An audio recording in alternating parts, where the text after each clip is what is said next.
The morning light, a gentle, diffused glow, filtered through the rustling leaves outside Toucan's humble home. It was still early, the air fresh with the scent of dew-kissed earth and distant cooking fires.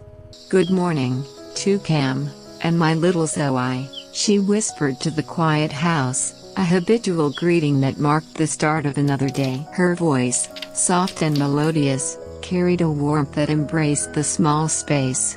She thought of her friends, scattered across vast distances, wishing them a happy, peaceful, and energetic new day. The thought brought a small, wistful smile to her lips. She hoped they were well, thriving wherever they were. From the depths of her heart, she sent a silent, warm hug, a gesture of connection that transcended geographical boundaries, reaching out to their beautiful countries. Her gaze drifted towards the small patch of cultivated earth just beyond her door, a testament to her persistent care and connection to the land. Her tomato plant, once a tiny seedling, now stood tall, a vibrant green sentinel reaching for the sky. Its vigorous growth was a source of quiet pride, a daily miracle unfolding before her eyes. But with growth came new responsibilities. The slender stem, heavy with the promise of future fruit, now swayed precariously in the nascent breeze. A trellis was no longer an option but an absolute necessity. Without support, the plant, laden with ripe, juicy tomatoes, would surely succumb to its own bounty, its fragile structure breaking under the weight. It was a simple truth of cultivation, a lesson learned from generations of farmers who understood the delicate balance between nurture and nature. Little Zoe, her son, was still nestled deep in slumber, his soft breaths a gentle rhythm in the quiet house. This brief window of tranquility, before the joyful chaos of his awakening, was the perfect time to tend to the garden. Toucan moved with a quiet efficiency, her movements fluid and practiced. Her first task was to secure the bamboo needed for the trellis. She approached a thick stand of bamboo at the edge of her property, its stalks tall and straight, whispering secrets in the breeze. With a well-used dao, a traditional Vietnamese knife, she skillfully selected a few sturdy stalks, their surfaces smooth and cool beneath her fingertips. The sharp, precise cuts echoed in the morning silence, a testament to her mastery of the task. Splitting bamboo, a chore passed down through countless generations, required both strength and a delicate touch. She positioned a chosen stalk upright, planting its base firmly on the ground. With a single, forceful strike of the dao, she began the process, carefully guided by the grain of the wood. The bamboo yielded with a satisfying crack, splitting into long, slender strips, each one destined to become a vital part of the trellis. These splints, flexible yet strong, would cradle the growing tomato plant, offering it the unwavering support it needed. The process was more than just a physical act, it was a connection to a deep-rooted cultural tradition, where natural materials were transformed into practical tools with skill and reverence. Bamboo, in Vietnam, was more than just a plant, it was a symbol of resilience, versatility, and enduring strength, intertwined with every aspect of rural life from housing to handicrafts, and now, to the nurturing of a simple tomato plant. As she worked, a familiar tune emanated from her pocket. Her phone, an essential link to the outside world, vibrated with an incoming call. "Oh, why is my phone ringing?" she wondered aloud, a slight furrow appearing between her brows. It was Nam. Her friend's name appeared on the screen, a welcome sight. "Hello, Nam?" she answered, her voice lifting slightly. "Yes, Toucan?" "Yes, have you been up long?" Nam's voice, steady and kind, carried through the speaker. "I've been up for a while," she replied, a faint smile touching her lips. "Oh, what are you doing?" he inquired, his tone reflecting genuine interest. "I'm making a tomato trellis, brother," she explained, gesturing vaguely at her work, though Nam couldn't see it. Taking advantage of the quiet time, so that when Mango, Zoe, that is, wakes up, I can take him to school. The affectionate nickname Mango for Zoe was a private endearment, a small testament to the deep bond she shared with her son. Nam offered gentle advice, his concern evident. Yes, whatever you do, remember to take care of your health and eat well. It was a common refrain among friends and family in the village, a constant reminder of the importance of self-care amidst the demands of daily life. Toucan reassured him. Yes, I'm still taking care of my health. She then turned the inquiry back to him. Have you gone to work yet? He hadn't. You haven't, I just woke up, so I called you. Nam often called her first thing, a morning ritual that cemented their friendship and provided a brief moment of connection before their busy days truly began. Yes, when you wake up in the morning, remember to cook and eat well, then go to work, she reiterated, echoing his earlier sentiment, a mutual exchange of care. Yes, when Mango wakes up, I will feed him and take him to school, she confirmed her plans. Yes, when you have time, come visit us. The invitation was heartfelt, a simple expression of hospitality and enduring camaraderie. Yes, then you finish eating, then go to work. Yes, then I'll go to work. Yes, I'll say hello. With a final, shared understanding, they concluded their call, a fleeting moment of connection that buoyed her spirits for the day ahead. The sun climbed higher, casting longer shadows. Soon, a soft stirring came from within the house. Little Zoe was waking up. Toucan quickly finished securing the last of the bamboo splints, her hands moving with practiced haste. The trellis now stood firm, a skeletal embrace for the burgeoning tomato plant. The promise of harvest felt a little closer. Yes, Mango is awake, she murmured, a warmth spreading through her chest. Wait a moment, Mom, wait a moment. Mom cooks porridge, let Mango eat. Wait a moment, Mom. Oh, Mango, oh.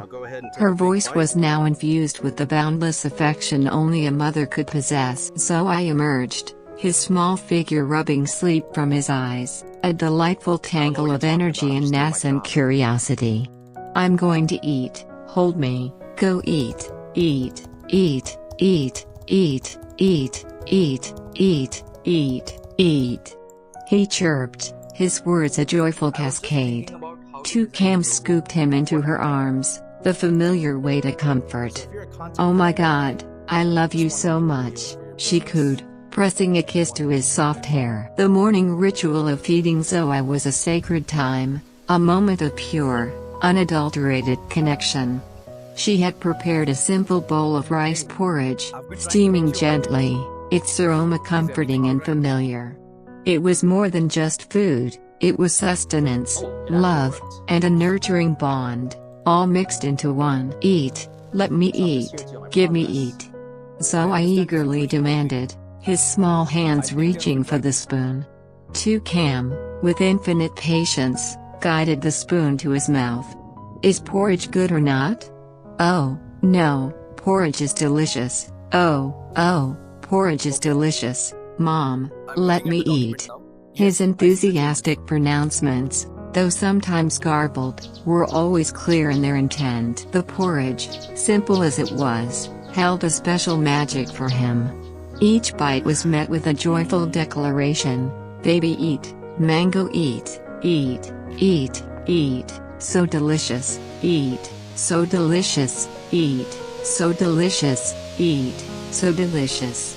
Toucan watched him, her heart swelling with a love so profound it often brought tears to her eyes. This was the essence of her life, the joy of raising her child, nurturing him with every fiber of her being. Don't put your hand in your mouth, eat, eat, good baby, eat, good baby, eat, good baby, eat, good baby, eat, good baby, eat, good baby, eat, good baby, eat, good baby, eat, good baby, eat, good baby, eat, good baby, eat, good baby, eat, good baby, eat, good baby, eat, Good baby, eat. Good bab. Why? Eat. Good baby. Sao mom is so good. Mom is so good. Baby eat so delicious.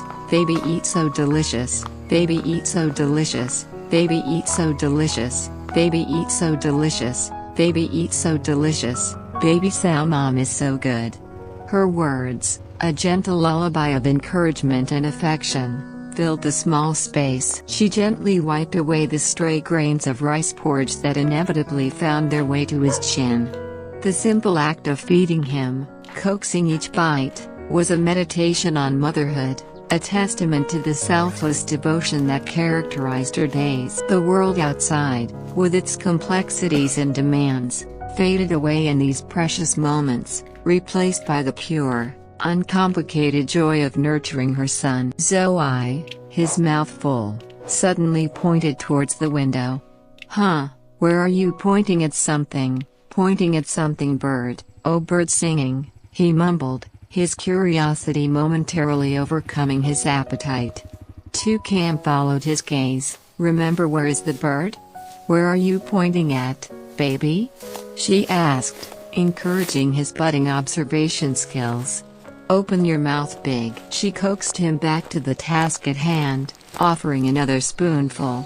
He responded with a delightful little bounce. What are you jumping? Jump, eat 5 more bites, come on, mango, so good, munch, munch, munch, munch, well, mango, so good, mango, so good, mango, so good, grandma. The playful sounds and affectionate chatter continued, painting a vivid picture of a mother and child deeply immersed in their shared world. The simplicity of their life, rooted in traditional values, radiated a profound sense of peace and contentment, even as the larger world continued its relentless churn. Every moment, from the diligent work in the garden to the intimate act of feeding, was imbued with cultural significance, reinforcing the enduring importance of family, hard work, and the quiet joys found in everyday existence. This morning routine, mundane to some, was the anchor of Toucan's life, a sanctuary of stability and love. The time for school arrived swiftly, as all cherished moments do. Toucan tidied Zoe, brushing his hair, ensuring he looked presentable. So, remember to go to school. Oh, so handsome, she said, her voice filled with a mixture of pride and gentle instruction. Let me go to school, let me go to school, what do you say? She held his small hand as they stepped out, the sun now a little brighter, the air a little warmer. Let me go, let me take you to school, what do you say? Her questions were rhetorical, designed to engage him, to reinforce the routine, and to imbue the journey with a sense of adventure, however small. The path to school was a familiar one, lined with lush greenery and the occasional sound of distant village life. It was a daily pilgrimage, a physical manifestation of her commitment to his future, ensuring he received the education that was so valued in their community. Every step they took together was a step towards his growth, towards a world beyond their immediate village, yet always rooted in the values instilled within their home. Unbeknownst to Toucan, the wheels of a very different world were already turning, far from the tranquil rhythm of her morning. In a stark contrast to the domestic peace, an urgent drama was unfolding within the local law enforcement agency. Comrade Hugh, a seasoned police officer, stood with a grave expression, his phone pressed to his ear. The calm exterior belied the tension that coiled within him. Yes, I know, let me call the comrades, he spoke into the receiver, his voice tight with purpose. Hello, Comrade Hugh, call a few more comrades, gather at the agency gate, there's urgent work, let me go now. Yes, I'll go now, okay, go to school with the teacher, go to school, good teacher, comrade. The final polite words to Zoe's teacher, delivered with a professional detachment, were a quick transition from his civic duties to the immediate, pressing demands of his law enforcement role. He call was a summons, a ripple of urgency spreading through the small police unit, signaling that the quiet morning calm was about to be shattered. Moments later, a small group of officers, including comrades Tieu Nu and Son, gathered at the agency gate. The atmosphere was charged with a silent anticipation, each officer understanding the gravity of an urgent summons from Comrade Hugh. "Comrade, what do you need to urgently summon us for?" Tieu Nu asked, his voice low, reflecting the seriousness of the situation. Hugh's expression was grim as he delivered the intelligence. "Today I just received information from an undercover agent reporting that today the criminals are making a shipment." The word shipment hung in the air, a euphemism for illicit goods, likely narcotics, that plagued the region. The economic undercurrents driving such illicit trade were well known, preying on vulnerabilities and offering quick, dangerous profits in areas where legitimate opportunities could be scarce. This wasn't just a local crime, it was a symptom of a larger, systemic problem affecting communities, eroding their social fabric. "Now you two should go on patrol and check it carefully, because now we can't let this shipment go through," Hugh instructed, his gaze sweeping over Tieu Nu and Son. His words carried the weight of responsibility, a mandate to protect their community from the insidious reach of organized crime. "Now we will split up to go check the places. You two will go to this hamlet, I will go to the other hamlet. If there is any information, just let me know so we can support each other, okay?" The strategy was clear: broad coverage, coordinated communication, and mutual support, essential tactics in rural operations where terrain was challenging and resources often stretched thin. The officers understood the inherent risks. These were not simple arrests but dangerous confrontations with individuals who often operated with desperation and a willingness to use force. The integrity of the mission, and ultimately the safety of their community, rested on their vigilance and decisive action. Hugh continued, emphasizing the specific areas of concern.